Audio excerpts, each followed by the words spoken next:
Assalamualaikum warahmatullahi wabarakatuh.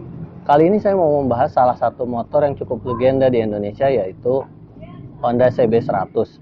Jadi motor ini tuh awal mula CB itu, generasi CB itu adalah ada beberapa tipe, yaitu K0 di tahun 70, K1 di tahun 71, K2 di tahun 72 sampai 75. Nah, yang dipakai di film Dylan itu adalah K2 atau disebut juga CB Gelatik. Jadi, kalau untuk motor di belakang saya ini adalah tahun 76, yaitu sudah tipe K3. Dan yang terakhir adalah tipe K5 atau yang keluar tahun 81 ke atas, itu disebut juga CB Bagong yang bentuknya mirip dengan GL100. Nah, saya tidak mau membahas terlalu lama tentang sejarahnya, tapi saya mau bahas CB yang di belakang saya ini yang baru dihidupkan sekitar 1 tahun lamanya mati suri di rumah gitu. Jadi nggak pernah dipakai, nggak pernah dihidupin, nggak pernah dipanasin. Jadi ini setelah dihidupkan selama masa pandemi ini, kita coba hidupkan lagi dan alhamdulillah lancar. Mari kita lihat review berikut ini.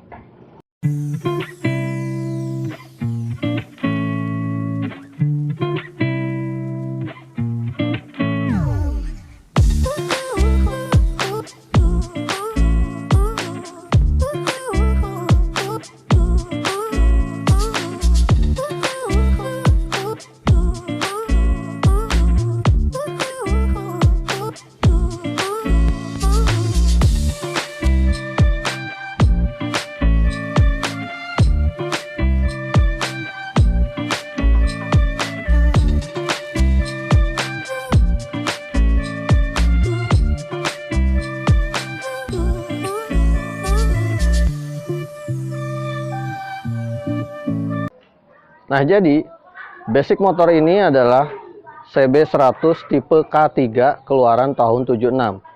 Jadi motor ini dibeli oleh paman saya itu di tahun 87. Jadi sampai saat ini sekitar sudah 34 tahun. Makanya kenapa hampir 1 tahun lamanya semenjak pandemi itu motor ini diem aja di rumah, nggak pernah dipanasin, nggak pernah dihidupin. Sekarang kita lihat kondisinya setelah dibersihin dan dihidupin. Untuk di bagian bodi ini di spakbor depan, tangki, lampu, tutup samping kiri kanan, dan spakbor belakang beserta lampu-lampunya itu masih original ya. Ini semua masih original, cuma ini dicat ulang karena memang cat aslinya sudah kurang bagus.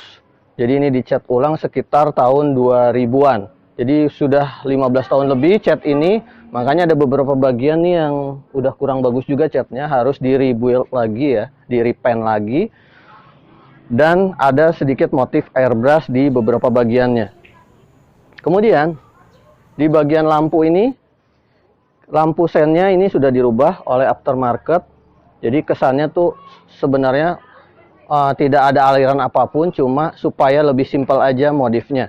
Untuk speedometer juga sudah dicopot, dan di bagian atas ini spionnya sudah pakai aftermarket ya, yang model cembung kacanya, dan setangnya ini pakai setangnya Honda Tiger tapi yang generasi pertama, karena kalau generasi yang terakhir itu setangnya cenderung lebih tinggi. Kemudian di bagian saklar ini pakai punya RX King ya, jadi dia pakai punya RX King supaya ya lebih pantas aja sih, karena memang kebetulan ada saklarnya. Nah, kemudian di sini ada master rem. Kenapa pakai master rem? Karena aslinya CB100 K3 ini adalah masih rem tromol, tapi ini sudah dimodif jadi rem cakram. Jadi master rem, selangnya sampai kaliper dan cakramnya itu pakai punya motor Cina tapi yang mirip dengan GL Pro.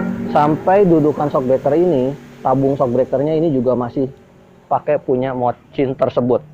Tapi kalau asnya, karena as aslinya itu panjang sekali, jadi ini diganti dengan asnya Honda Tiger.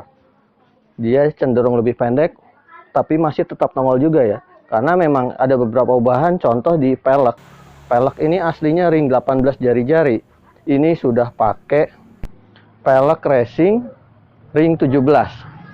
Dimana kalau teman-teman ingat, pelek ini adalah sebenarnya pelek motor Cina tahun 2000-an, yaitu motor Jialing yang mirip dengan Honda Supra. Oke, berikutnya kita masuk ke bagian tangki. Tangki ini seperti saya bilang tadi, memang karena kondisinya 1 tahun tidak dihidupkan, jadi ada beberapa harus di repaint dan di rebuild ulang lagi karena masih ini ada yang rembes sedikit ya. Nah, untuk bagian mesin ini masih pakai originalnya, cuma sehernya itu udah pakai Honda Tiger.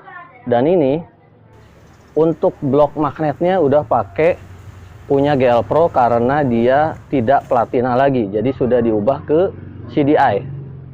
Kemudian di bagian tutup rantai juga kena sentuhan airbrush, dan ini tidak dilepas karena supaya rantainya itu cenderung awet karena dia terlindung dari cipratan air dan kotoran. Nah, di bagian belakang juga sama, masih pakai peleknya Jaling yang mirip dengan Honda Supra, yaitu ring 17.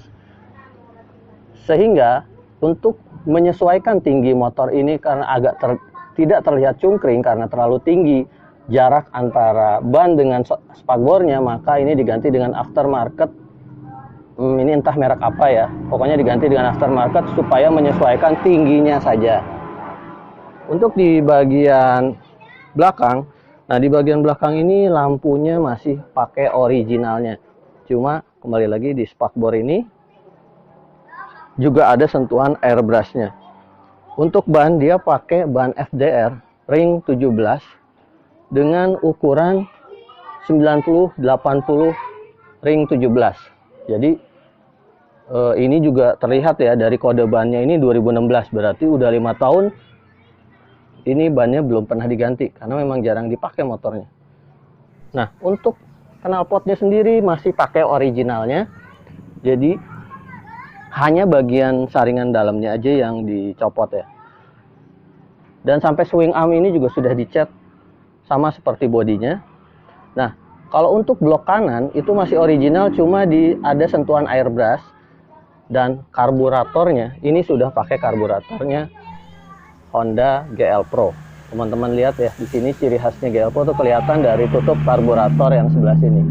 Nah, untuk tipe K3 dia kop silindernya itu sudah polos, tidak seperti K1 dan K2 yang masih blimbing. Nah, yang lucunya nih, yang saya suka adalah di bagian ujung knalpot ini, ringnya ini untuk pengencang bautnya ini pakai model blimbing sirip-sirip gini ya.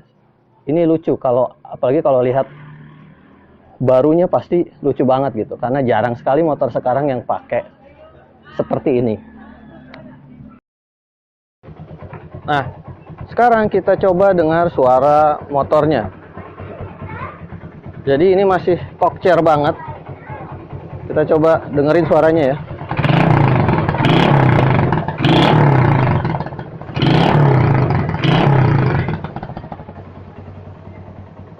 Suaranya itu masih enak banget, masih bulat dan masih jernih. Sekarang kita coba. Nah, jadi untuk posisi duduknya karena dia sudah ring 17, jadi motor ini cenderung pendek bahkan setinggi Matic. Dan tangkinya ini tuh ramping ya. Ramping, jadi kaki tuh bisa rapat ke tangki dengan sempurna. Nah, karena shock breaker belakang juga sudah pendek, ini setangnya cocok sekali pakai setangnya Honda Tiger generasi pertama.